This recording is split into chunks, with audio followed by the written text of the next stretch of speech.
J'ignorais que vous étiez réalisateur de Mais non, mais j'y ai télévisées. participé, j'ai vu ce que c'était, j'ai vu ce qu'il y avait dans la loge, j'ai vu l'ambiance. Excusez-moi, on était en pleine gauche caviar, faut dire. Bienvenue dans cette nouvelle vidéo Pépite. Aujourd'hui, Charles Consigny se retrouve face à un député de gauche qui va de toutes ses forces défendre les dérives de l'audiovisuel public. En effet, selon ce député, les cadres de l'audiovisuel ont le droit de ne pas révéler leur salaire aux Français. Aussi, il va se positionner contre la privatisation de l'audiovisuel public et justifier les milliards dépensés chaque année. Tout ce que l'on peut dire est que le déni de ce député est total. Je vous laisse voir. Rarement une commission d'enquête a déclenché de telles crispations. Et rarement une commission d'enquête s'est déroulée de cette façon. Bon, il y en a eu plein des commissions d'enquête, je suis désolé, elles Oui, sont pas... mais pas de cette manière. Pas sur ce show permanent, sur ces Mais quel show, tout ça parce qu'il mettait ses questions sur Twitter, tout le monde s'est mis en toupie pour s'énerver contre lui. Dans ce qu'il a mis au jour, moi je suis désolé, il y a des choses qui sont choquantes. D'abord que les uns et les autres refusent de donner le montant de leur rémunération. Ça vous a pas choqué ça par exemple? Non, ça me choque pas. Ça vous choque pas? Ils sont payés par l'État, mais les gens n'ont pas à savoir. Ils sont pas payés par l'État. Bah s'ils sont payés par l'État, ils sont payés par France Télévisions. France Télévisions, ce n'est pas que de l'argent de l'État, c'est aussi un certain nombre de recettes publicitaires. Aux 2 tiers, c'est de l'argent de l'État. Bah oui. C'est à peu près 2,5 milliards de dotation publique.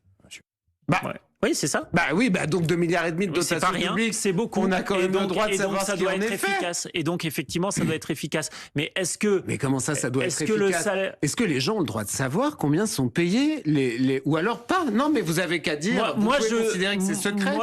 Pour moi, c'est pas le principal sujet. Par contre, mais attendez, il y a des intuitions très bonnes dans son travail, c'est-à-dire de savoir si on peut rationaliser, si on peut améliorer, si on peut faire. Moi, je considère que si on doit faire travailler des sociétés de production privées, mais vous savez très bien, même vous qui êtes une télévision privée, vous avez des prestataires privés. Quand on connaît un peu l'audiovisuel, on sait que souvent, ça revient moins cher. Ça revient moins cher d'avoir des prestataires que d'avoir un interne.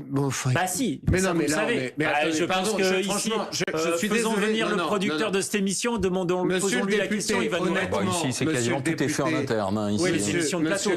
Sur le plateau et les reportages. Là, je comprends pas. D'ailleurs, je dois dire que je suis assez stupéfait par ce que vous dites et je me demande ce qui anime ce discours. Vous pouvez pas faire croire aux Français que France Télévisions avait recours à des sociétés de production privée pour faire des économies, quand même. Mais en partie, si. Mais non, mais enfin non. Mais écoutez, non. Moi, j'ai déjà participé à des émissions de service public. C'était pas des émissions qui étaient faites à l'économie. Quand vous produisez, par exemple, quand vous prédisez les victoires de la musique. Mais non, mais je les ai faites, les émissions. Vous pouvez me dire ce que vous voulez. Je les ai faites. Je les ai faites comme chroniqueur, je les ai fait comme invité. Ça n'était pas des émissions faites à l'économie. On peut considérer que c'était des bonnes émissions, mais on va pas me faire croire qu'on faisait des économies. On vous envoie un taxi qui fait 6 mètres de long pour y aller. J'ignorais que vous étiez réalisateur de Mais non, mais j'y ai participé, j'ai vu ce que c'était, j'ai vu ce qu'il y avait dans la loge, j'ai vu l'ambiance. Excusez-moi, on était en pleine gauche caviar, faut dire les choses comme elles sont.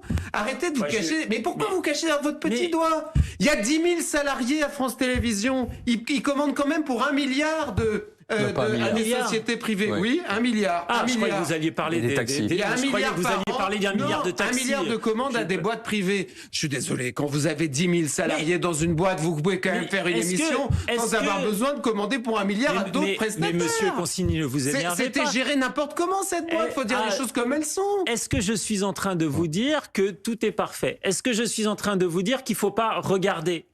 Je suis en train de vous dire le contraire. Sauf que regardez, ça vous va pas. Regardons à la manière de monsieur le député Balanant. Non, pas à la manière de... si, parce que vous allez faire un contre-rapport. Tout simplement. On verra, il sortira quand? On va essayer de faire ça avant l'été. D'accord. Dites-nous en commentaire ce que vous avez pensé de cet échange. En tout cas, pour ma part, ce député m'a semblé complètement perdu. Le pire est qu'il prépare un contre-rapport, comme s'il n'y a pas d'autres problèmes plus urgents à régler qui impactent vraiment les Français.